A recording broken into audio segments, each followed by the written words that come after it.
नमस्कार, सुप्रभात। न्यूज छत्तीसगढ़ में आपका बहुत बहुत स्वागत है। इससे पहले आप छत्तीसगढ़ के कौन से जिले से न्यूज को देख रहे हैं, कमेंट में हमें जरूर बताइए। साथ ही डेली अपडेट रहने के लिए चैनल को सब्सक्राइब जरूर करें। छत्तीसगढ़ के पेंशनर्स को सरकार ने दी बड़ी राहत, महंगाई राहत की दर में बढ़ोतरी। छत्तीसगढ़ के लाखों पेंशनर्स के लिए राहत भरी खबर है। मुख्यमंत्री विष्णुदेव साय के नेतृत्व वाली राज्य सरकार ने पेंशनर्स की महंगाई राहत की दर में बड़ी बढ़ोतरी की है। वित्त विभाग मंत्रालय के द्वारा इसके आदेश जारी कर दिए गए, जो 1 मार्च 2025 से लागू होंगे।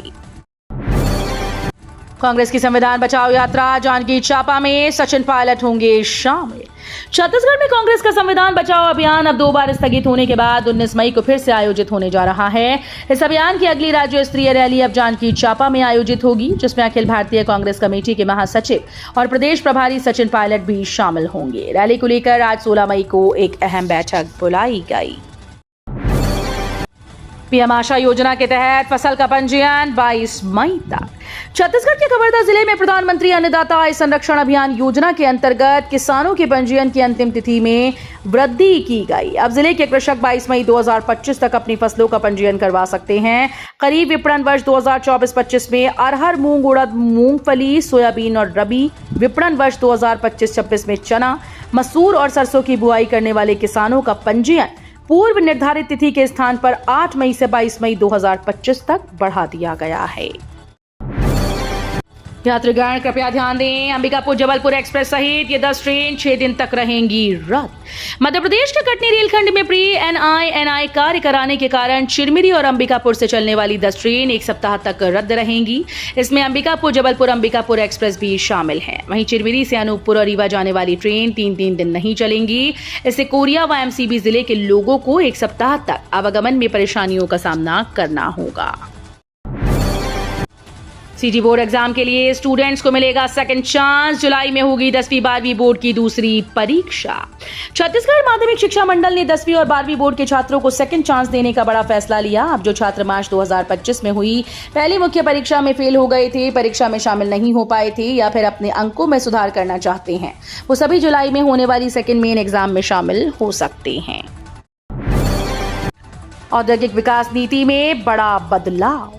मुख्यमंत्री विष्णुदेव साय की अध्यक्षता में राज्य मंत्रिमंडल की बैठक हुई, जिसमें कई अहम निर्णय लिए गए। साय कैबिनेट में सबसे बड़ा फैसला औद्योगिक विकास नीति 2024-30 में हुए बड़े बदलावों पर लिया गया। इसके तहत प्रदेश में आधुनिक खेती, खिलौना उद्योग, ऑटोमोबाइल सेक्टर, कपड़ा और पर्यटन उद्योग को बढ़ावा मिलेगा।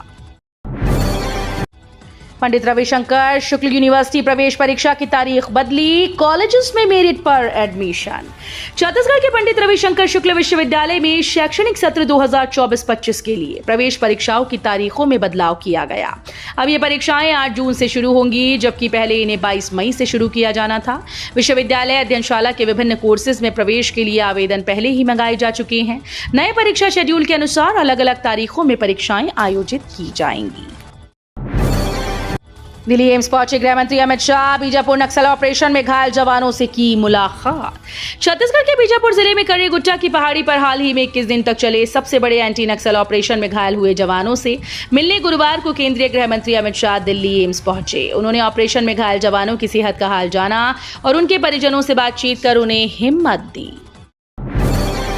बिलासपुर में अवैध रेत खनन माफिया, ग्रामीणों में विवाद। छत्तीसगढ़ के बिलासपुर के कोटा इलाके में अवैध रेत उत्खनन और परिवहन किया जा रहा है। मंगलवार की रात ग्रामीणों ने रेत से भरे एमपी पासिंग की एक गाड़ी को पकड़ लिया, जिसे लेकर रेत माफिया और स्थानीय लोगों के बीच खूब बहसबाजी हुई। विवाद का वीडियो भी सामने आया है। आज मनाया जाएगा राष्ट्रीय डेंगू दिवस। छत्तीसगढ़ में डेंगू नियंत्रण के लिए किए गए ठोस उपायों का सकारात्मक परिणाम डेंगू के मामलों में कमी के रूप में स्पष्ट रूप से दिखाई दे रहा है। राज्य सरकार और स्वास्थ्य विभाग के समन्वित रणनीतियों तथा व्यापक जन जागरूकता अभियानों के परिणाम स्वरूप वर्ष 2025 की पहली तिमाही में डेंगू के मामलों में उल्लेखनीय कमी दर्ज की गई।